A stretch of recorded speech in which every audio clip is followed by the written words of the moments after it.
एक तो होता है टाइमर में वैल्यू देना और दूसरा होता है टाइमर की डिस्प्ले। तो हम दोनों चीज़ लेंगे। तो वैल्यू देनी है टाइमर में HMI से, तो ये हमारी HMI है। अभी डिजाइन करेंगे इसको, अभी तो ये पहले का हो रहा है तो अभी सॉफ्टवेयर में। तो मैं यहाँ पे सबसे पहले जाऊँगा एलिमेंट पे। एलिमेंट दिख रहा है, क्लिक करो। अब एलिमेंट में देखो यहाँ पे आप देखेंगे हमें जाना है इनपुट पे। इनपुट आ रहा है, इन वैल्यू देने के लिए हमें इनपुट पे जाना है और न्यूमेरिक एंट्री पे जाना है। न्यूमेरिक एंट्री पे जाके यहाँ पे हम इसको स्क्रीन बना लेते हैं और इस पे अब हम क्या करेंगे, डबल क्लिक करेंगे। डबल क्लिक, इस पे डबल क्लिक किया। अब ये मांग रहा है राइट एड्रेस। तो जब हम टाइमर देंगे तो टाइमर की वैल्यू के लिए डाटा रजिस्टर वैल्यू देंगे तो डाटा रजिस्टर में आएगी। तो मैंने आपको बताया था जैसे D0, तो मैं यहाँ पे क्लिक करूँगा राइट एड्रेस पे। अब यहाँ पे जो देना है डिवाइस टाइप में आपको देना है कोई भी डाटा रजिस्टर, जैसे डी लिया और डी मान लो D2 ले लिया, 2 डाटा रजिस्टर 2 ले लिया और मैंने यहाँ से इसको एंटर कर दिया। सेम एड्रेस रीड लिखा है ना, रीड पे भी सेम एड्रेस देना है। यहाँ पे क्लिक करना है और X को हटा के यहाँ पे D करना है, यहाँ से D करना है और यहाँ पे भी D2 एंटर। तो न्यूमेरिक एंट्री आएगी। अब कितने डेसिमल तक क्या है ये देखना है, वर्ड लेना है, डबल वर्ड लेना है, ये यहाँ पे डाटा टाइप पे डिपेंड करता है। अगर 16 बिट का है तो आपको वर्ड रखना है और 32 बिट का है तो डबल वर्ड करना है। तो मैं डबल वर्ड कर सकता हूँ यहाँ पे डबल वर्ड। तो डबल वर्ड करते ही हमारी ये जो मैक्सिमम मिनिमम वाली वैल्यू है ना ये बढ़ जाएंगी, क्योंकि एक वर्ड होता है वो 16 बिट का होता है। मैंने 32 बिट का ले लिया, डिपेंड करता है कितने बिट का टाइमर आप ले रहे हो। लेकिन जो नॉर्मल टाइमर है वो खाली 16 बिट के टाइमर है, ध्यान रखना। 32 बिट वाले टाइमर अलग होते हैं और 16 के अलग होते हैं, ठीक है ना। अब यहाँ पे बॉर्डर कलर हो गया, बैकग्राउंड कलर हो गया, ये तो सब इसके कलर हो गए जो भी आपने देना है। तो कलर देना है, मान लो जैसे कोई भी कलर, ये कलर देना आप कलर दे सकते हैं यहाँ से। बैकग्राउंड कलर हो गया, बॉर्डर कलर है, बॉर्डर कलर जो भी देना है आपने वो बॉर्डर कलर दे दो। तो ये कलर वगैरह तो आपके ऊपर डिपेंड करते हैं। अब हम बात करते हैं आगे। और इसमें कुछ नहीं है, टेक्स्ट में कुछ लिखना है तो आप लिख दो टाइमर 1 जो भी लिखना चाहो तो टेक्स्ट में जाके आप लिख सकते हैं, लिखना है तो, ठीक है। और यहाँ पे कौन सा फॉर्मेट रखना है वो आपके ऊपर डिपेंड करता है, जो भी फॉर्मेट आपने लेना है। और ये साइज डिपेंड करता है 18, जो आप जो लिख रहे हो ना, ये जो आप देख रहे हो, तो ये अल्फ़ाबेट जो भी आपने न्यूमेरिक वैल्यू ली है ना, टेक्स्ट जो लिखा है 1 2 3 4, इसमें साइज आ जाएगा आपका। जो भी आप चाहें वो साइज आप ले सकते हैं। बाकी इसको अलाइन करना है, यहाँ से आप कलर देना चाहते हैं कोई भी तो कलर आप दे सकते हैं। जैसे आपने ये कलर दे दिया तो कलर दे दिया, तो अब वो दिख भी नहीं रहा, तो कलर भी ध्यान देना है, सोच विचार के कलर देना है। इस पर ज़्यादातर डार्क ब्लैक काम करेगा, है ना। 1 2 3 4। अब ये अलाइनमेंट है हॉरिजॉन्टल और सेंटरिंग और वर्टिकल।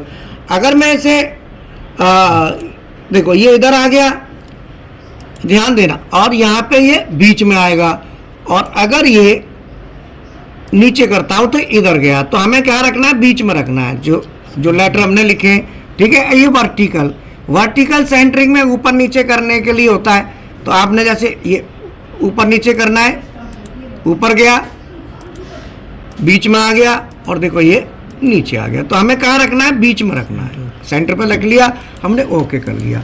ये हमारी यहाँ पे एंट्री हो गई, यहाँ पे वैल्यू हम देंगे, ठीक है ना।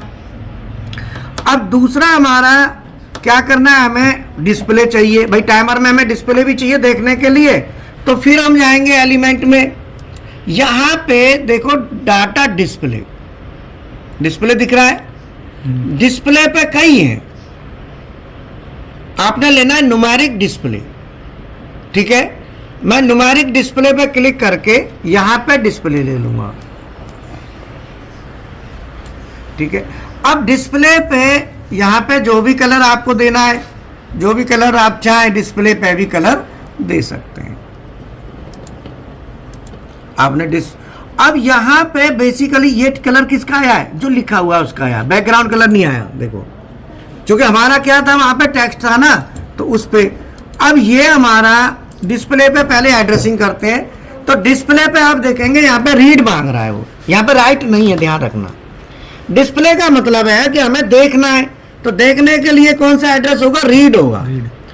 ऑफसेट वाला नहीं भरना, केवल यही भरना है। अब डिस्प्ले आपको किसकी चाहिए, डाटा रजिस्टर की नहीं चाहिए, यहाँ पे चाहिए टाइमर की। तो आप लिखेंगे T1, टाइमर नंबर 1। तो हमेशा आपको ये ध्यान रखना है कि जो डिस्प्ले आपको चाहिए वो काय की चाहिए, टाइमर की डिस्प्ले चाहिए, ना कि डाटा की। ध्यान रखना, टाइमर की डिस्प्ले चाहिएगी, ये आपको ध्यान रखना है। ये साइज बढ़ा देता हूँ, थोड़ा सा बड़ा कर दिया है ना। तो हमें मेन पे फिर जाओ, तो हमें रीड वैल्यू जो लेनी है वो काय की, टाइमर की लेनी है। यहाँ डाटा रजिस्टर नहीं लेना, राइट में डाटा रजिस्टर, रीड में टाइमर। ठीक है, अब इसका जो भी कलर वगैरह है आप चेंज कर सकते हैं।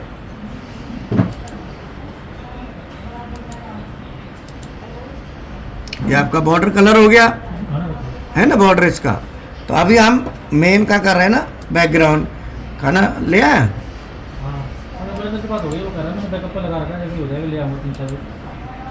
3-4 बजे तो हो जाएगा ये जैसे। अब यहाँ पे वही सेट करना, वार्ड ही लेना, ध्यान रखना। ये नॉर्मल टाइमर है, इसमें आपको वार्ड ही रखना है। और मैंने यहाँ से ओके कर दिया। देखो यहाँ से मैंने अब 2 चीज़ ले ली, ये तो है न्यूमेरिक एंट्री और ये है डिस्प्ले। मैं भरूंगा यहाँ, चलेगी वहाँ, ये ध्यान रखना, दोनों में अलग अलग है। तो अब मैं इसको यहाँ से टूल्स में जाऊंगा। टूल्स दिख रहा है, टूल में जाके मैं इसे कंपाइल कर लूंगा। कंपाइल कर लिया, ये सब ओके बता रहा है। कंपाइल करने के बाद फिर टूल्स में जाएंगे और ये डाउनलोड स्क्रीन लिखा है, मैं इसे डाउनलोड कर दूंगा। अब ये HMI में जा रहा है, दोनों आ गई। अब यहाँ पे देखो, इस वाले में यहाँ तो वैल्यू भरोगे, मान लो आपने 100 भरना है,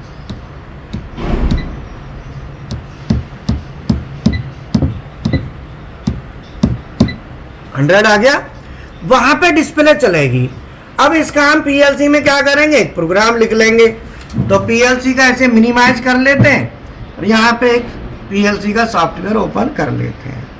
कोई भी एक ले लेते हैं फाइल, इसमें से उठा लो कोई भी,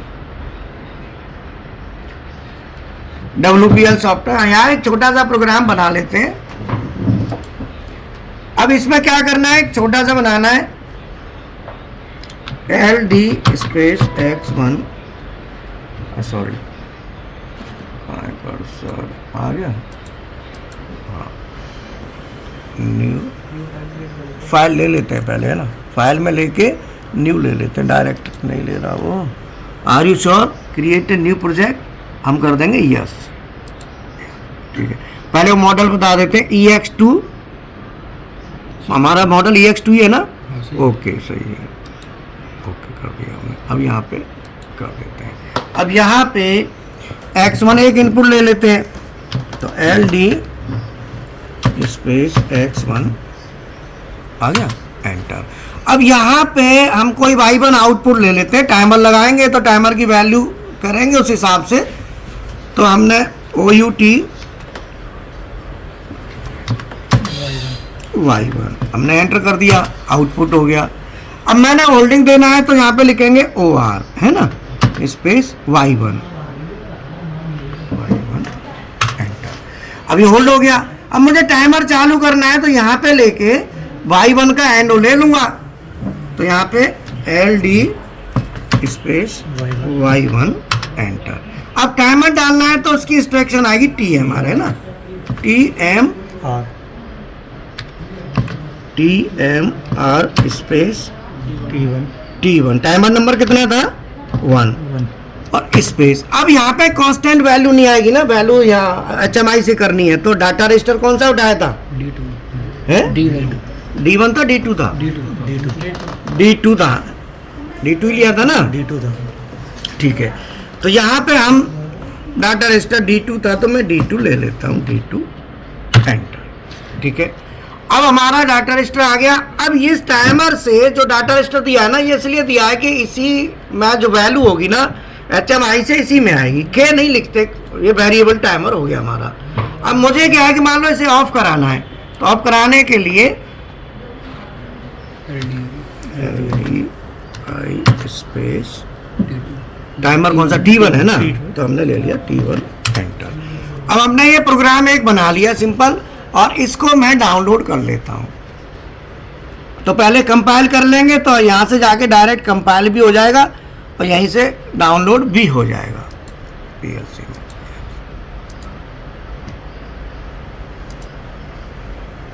हो गया। अब देखो यहाँ पे X1 बटन दबाना, मैं पहले वैल्यू डाल देता हूँ। अब मैं HMI में क्या करूँगा, वैल्यू डालूंगा।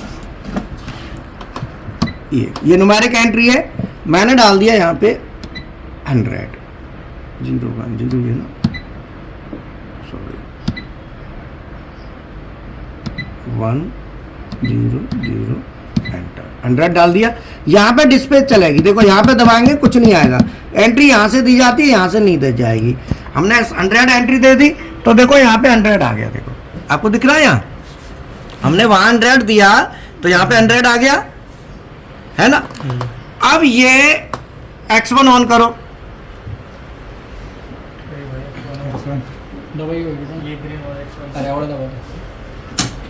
ठीक है। अब ये चल गया, टाइमर चल रहा है।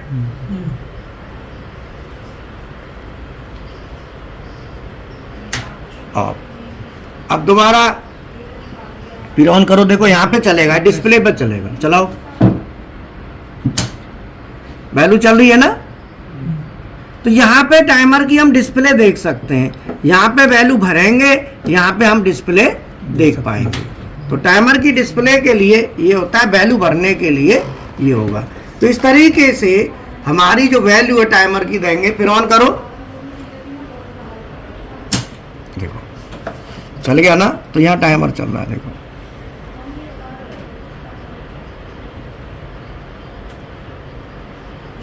ठीक। अब मैं यहाँ से वैल्यू चेंज करनी है HMI पे, तो मान लो ये हमने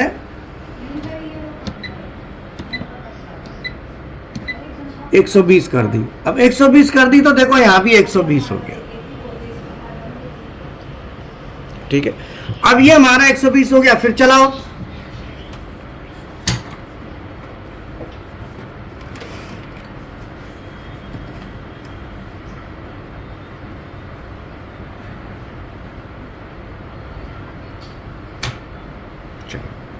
ठीक है। अब आप लोग जो है ना इसके प्रैक्टिकल कर लो।